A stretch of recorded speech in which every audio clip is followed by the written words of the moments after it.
जैसे जैसे निशांत कुमार की राजनीति में एंट्री के चर्चे जो है वो तेज हो रहे हैं, वैसे वैसे चिराग पासवान की मुश्किलें जो है वो बढ़ती हुई नजर आ रही है। आपको बताऊंगा कि आखिरकार जेडीयू के अंदर क्या कुछ चल रहा है। इसके अलावा जेडीयू के अंदर जो कुछ भी चल रहा है उससे चिराग पासवान के जीवन में कैसे उथल पुथल मचा हुआ है, सब कुछ आपको विस्तार पूर्वक समझाएंगे। लेकिन उससे पहले मेरा परिचय जान लीजिए। मेरा नाम है रजत और आप जनता जंक्शन देख रहे हैं। आपको बता दूं कि सबसे पहले आप इस बात को जान लीजिए कि नीतीश कुमार और चिराग पासवान के रिश्ते कुछ ज्यादा सही नहीं रहे हैं। वो तो राजनीति दरकार है, इस वजह से दोनों आज साथ हैं। वरना आपको याद होगा 2020 का विधानसभा चुनाव, जहां पे वो कह रहे थे कि भाई साहब नीतीश कुमार को मुख्यमंत्री नहीं बनने देना है और नीतीश कुमार को हमको कमजोर करना है, मोदी जी से हमको कोई बैर नहीं है। और इसी का अंजाम हुआ कि जहां जहां से जेडीयू के प्रत्याशी चुनाव लड़ रहे थे वहां वहां से चिराग पासवान ने अपने कैंडिडेट उतार दिए थे। और फलस्वरूप हुआ ये कि कई सीटों पे, लगभग 22 से 30 सीटों पे जो है वो एकदम से परेशान होकर रह गए नीतीश कुमार और उनको करारी शिकस्त का सामना करना पड़ा। वजह चिराग पासवान बताए जाते हैं। और अभी देख लीजिए, स्थिति ये हो गई है कि जब से निशांत कुमार की राजनीति एंट्री का चर्चा चल रहा है उसके बाद से चिराग पासवान की मुश्किलें बढ़ती हुई नजर आ रही है। दरअसल ये माना जा रहा था कि नीतीश कुमार का ये आखिरी टर्म होगा, या फिर हो सकता है कि बीजेपी जो है वो बीच में ही कुछ खेल कर दे और इनको जो है बीच में ही कुर्सी छोड़ना पड़ जाए और कोई बीजेपी का जो है वो नेता आके, लीडर आके इस कुर्सी को संभाले।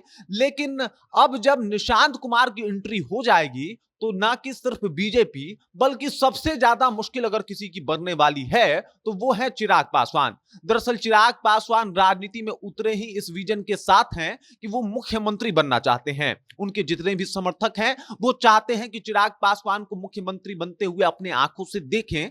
लेकिन अगर निशांत कुमार की एंट्री हो जाएगी तो सबको पता है कि जेडीयू में एक युवा चेहरा आ जाएगा और वो युवा चेहरा प्रथम दावेदार होगा बिहार के मुख्यमंत्री बनने का। मतलब अगर नीतीश कुमार मुख्यमंत्री नहीं रहते हैं तो ये काम जो है निशांत कुमार को सौंपा जाएगा।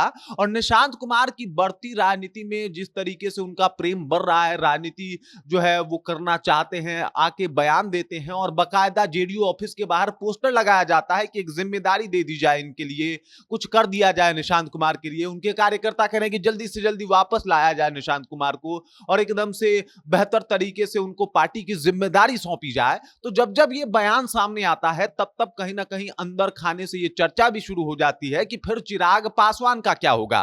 भाई साहब वो इस बार ये सोच के रुके होंगे कि चलिए भाई जितना भी सीट मिलेगा हम समझौता कर लेंगे, लेकिन अगली बार जब चुनाव होगा तो नीतीश कुमार तो मुख्यमंत्री नहीं रहेंगे और ये तो एकदम से कंफर्म है। और अगर नीतीश कुमार मुख्यमंत्री नहीं रहेंगे तो बचेगा कौन? या तो सम्राट चौधरी बीजेपी चुनेगी, उनको चुन सकती है, या फिर चिराग पासवान, क्योंकि ये मोदी के हनुमान कहे जाते हैं। लेकिन अगर निशांत कुमार की एंट्री हो जाएगी तो भाई साहब मोदी के हनुमान पे सूर्य ग्रहण छा जाएगा, क्योंकि निशांत कुमार वो पहले दावेदार हो जाएंगे एनडीए की तरफ से जो मुख्यमंत्री के रेस में सबसे आगे होंगे। और जब जब ये चर्चा होती है कि निशांत कुमार की राजनीति एंट्री होगी तब तब कहीं ना कहीं चिराग पासवान की मुश्किलें जो है वो बढ़ती हुई दिखाई देती है। और ये माना जाता है कि अगर निशांत कुमार आ गए तो भाई साहब चिराग पासवान का सफर और लंबा हो सकता है और उनको राजनीति में कोई और पहलू तलाशना पड़ सकता है। क्योंकि जिस सोच से वो राजनीति अभी कर रहे हैं कि चलिए भाई साहब अभी जो बीजेपी कह रही है कर दे रहे हैं,